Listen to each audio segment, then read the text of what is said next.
Our next guest, Kevin Negandhi, who's the anchor on ESPN, and both of us Gary Papa interns. Kevin, would you have ever thought there'd be a Pete Thompson show that you'd be a guest on? Absolutely, Pete. First off, congratulations. I'm honored to be on the show with you on your debut. There's no doubt. You know, I was actually sharing a story with my wife today on when we first met and how we met in Gary's office. And I was an intern, and you were coming to visit after your time. I think it was in Lincoln, Nebraska, and how we've stayed in touch for over 20 years. So it's great to come full circle and now get the chance to talk to you on your own radio show.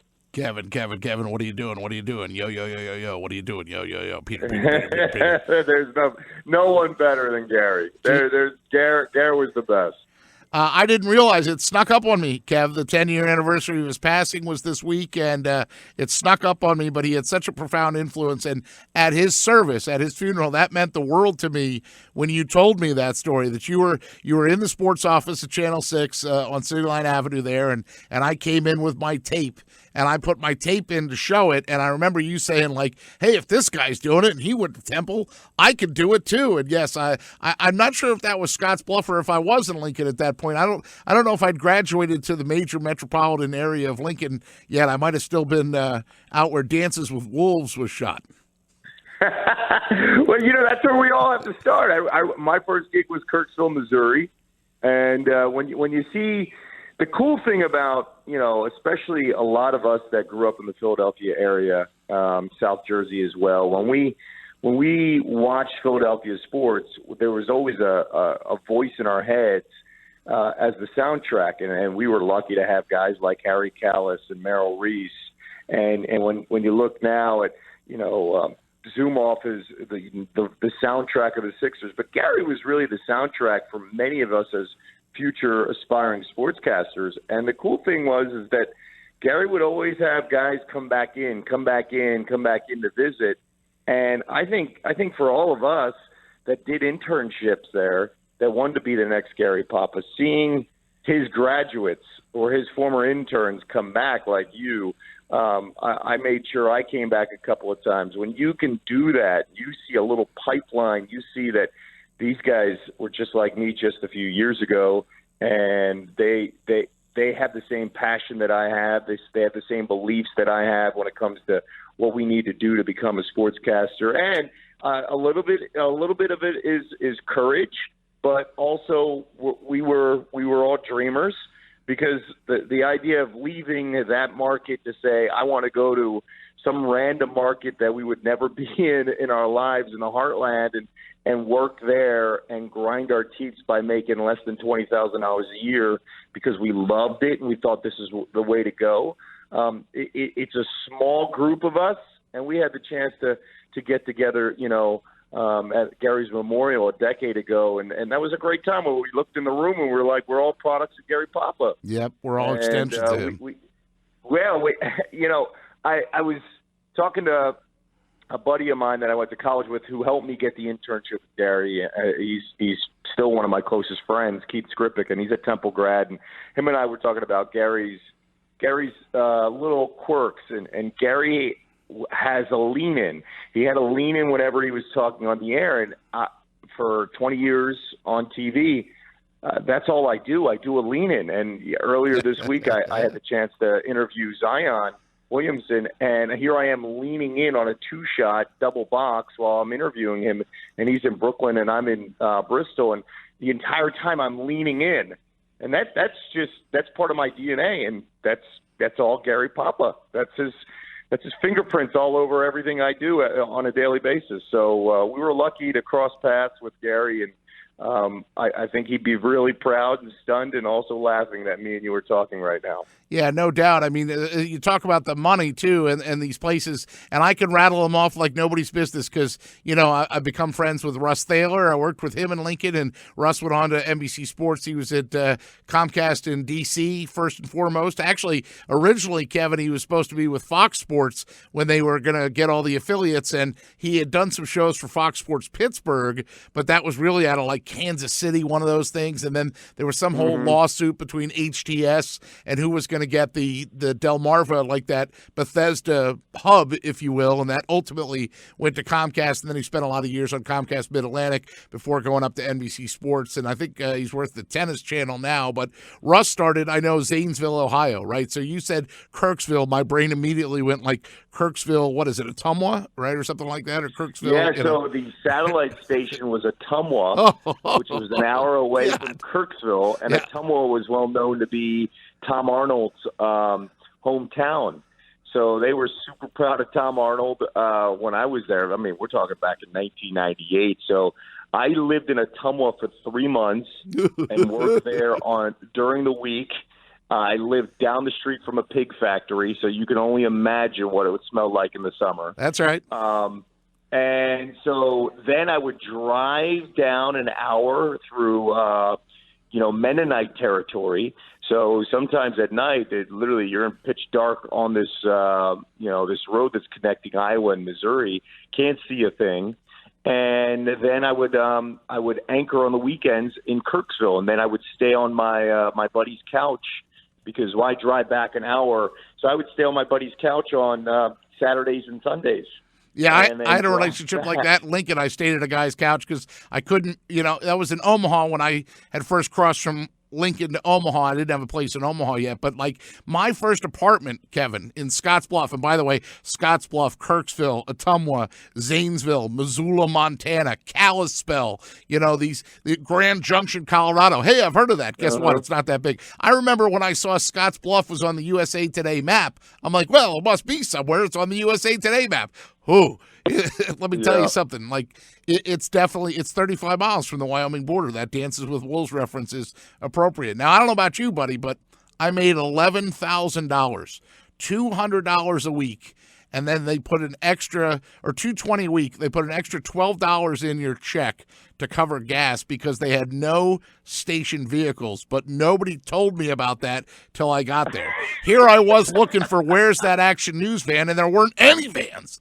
Well, I was lucky. I was lucky that we actually had these they weren't even like station wagons. They were just like this really weird car. And our Ottumwa station was an old bank that they converted. Yeah, so was and ours. Literally 3 people were in that bank, and 3 people were in that TV station. Our live truck, which wasn't even a live truck, but it was like our quote unquote, hey, this is what we can do. We're at the football game. Was a former ambulance that was converted, and I remember driving out to Iowa with my dad, and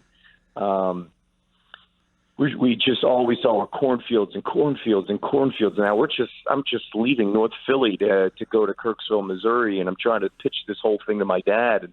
And I just remember saying, man, I'm going to be making $15,500. And then, Pete, 3 months later, I got promoted to be the sports director. And, they gave me a great raise of $500. So I went to $16,000, and I was like, oh, I'm breaking the bank. That's right. But I will say this. I was there in that small market. It was market 199 for 13 months. And when you get there, you're excited, you're pumped up, and then within 2 months, it wears off. Then you got to figure out, all right, what's the game plan? And then by like 6 to 8 months, you're starting to say, I got to get out of here. And so I was very lucky to be in that market for 13 months. And I got to tell you, the people in Missouri and in Iowa were so nice. The Heartland is fantastic. It's just not exposed to people coming from, the city in Philadelphia to now randomly being dropped off like an alien in the middle of, the Heartland. So they were great. And I look back with a lot of fond memories. While you're trying to get out and get to the next destination, you sometimes overlook the journey. So I tell a lot of college kids and kids that are in that first job, hey, listen, I understand you want that next big thing, but just understand that what you're doing now, you won't get back again. Just enjoy it right now. I understand it takes 90 minutes to get to a mall, which it was the case for me, but it's okay because when you look back, you look back fondly at the memories? I shared an apartment with the guy that worked at the CBS station. The total rent was like $160, so it was like $80 a person, right? Because we were making no money. And when the new guy came in, like it was just kind of like a media apartment. When the guy came in, my buddy Ari Bergeron, he said, "Where's the nearest synagogue?" I said, "Denver." It was 3.5 hours away. I mean, people will be like, "Where's Denver?" 3.5 hours away. Oh, that's not bad. Yeah, that'd be like getting up in Philly, deciding you want to go down and see the Orioles game and driving all the way back in the same night. You just don't do that on the East Coast. But I echo your words about Midwesterners and their hospitality. I will say this, Kevin. So you went from Kirksville, Ottumwa, all the way to the White House where Barack Obama says, "I watch you every morning." What was that like? Yeah, well, there were a lot of things in between, with some stops in Sarasota as well, and then actually leaving the business. But that night was one of the coolest nights of my life. I mean, I got invited to the White House through ESPN because of our relationship with Special Olympics, and the White House was honoring Special Olympic families and the athletes, and it was, we are broadcast partners of the Special Olympics. And so, when you get the chance to meet the President of the United States, the Secret Service tells you, make sure, you shake his hand, you shake the First Lady's hand, and you move quickly. We have our own photographers, make it short, make it quick. And so there's this long line, the formality is there, and I'm saying all this stuff in the back of my head. What am I going to say? What am I going to do? And I just go up to shake his hand. I said, "Mr. President, my name is," and he stops me in the middle of my introduction saying, "Kevin, you don't need to introduce yourself. I watch you all the time.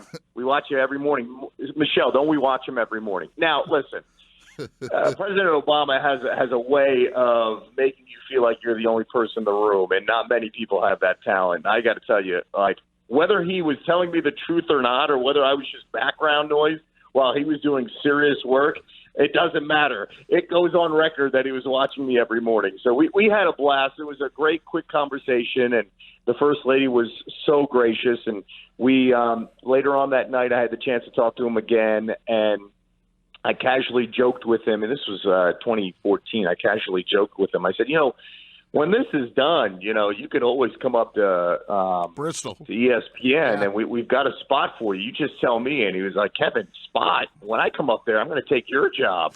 And it was a great moment, a very special night. There were so many dignitaries there, and so many athletes and families that were honored to be in the room. And every time I turned or looked, it was a small story that you're just sitting there saying, "I'm never going to get this again. I'm never going to get this again. This is incredible."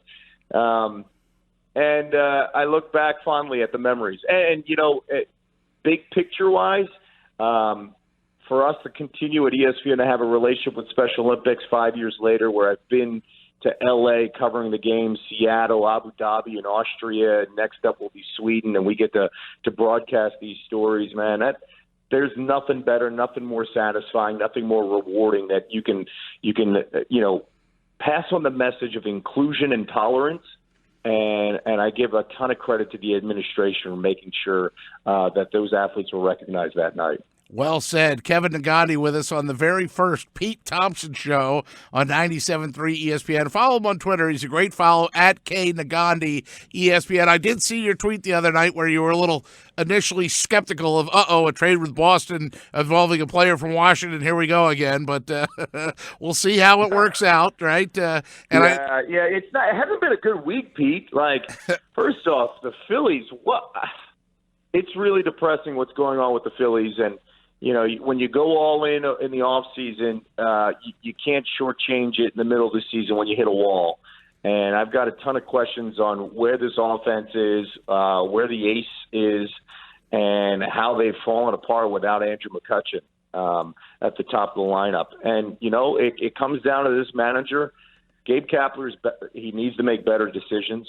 He needs to be better when it comes to understanding what he's going to do with this committee at the bullpen. I understand they've been ravaged with injuries, but listen, there's a reason why he's the skipper, and he's guiding a team with a salary like this. The payroll the management and ownership went above and beyond to make sure they filled the blanks in with this payroll. It's up to the skipper to figure this out, because we saw this last year, guys, right? Remember, the Phillies started well. Everybody's thinking they're great, and then they went through a lull that I can't remember, and it was really bad in the summer, and it feels like we're in that trance again, and that can't happen. Not with this team and not with the payroll that they're shelling out. Kevin Negandhi with us on the Pete Thompson Show. Kevin, I thank you so much for being a guest on my debut show. I will stay in touch. I'm still looking for that autograph picture. We'll work on that off the air. Oh, I Pete, want that. stop that. There are no autographs between you and me. Friendship only, Pete. Well, how can I tell friend. people like the line from Elf? No, I know him. Like, Pete, be good. My pleasure to be a part of it. Thanks. My best to Monica and the family. Take care, Kevin.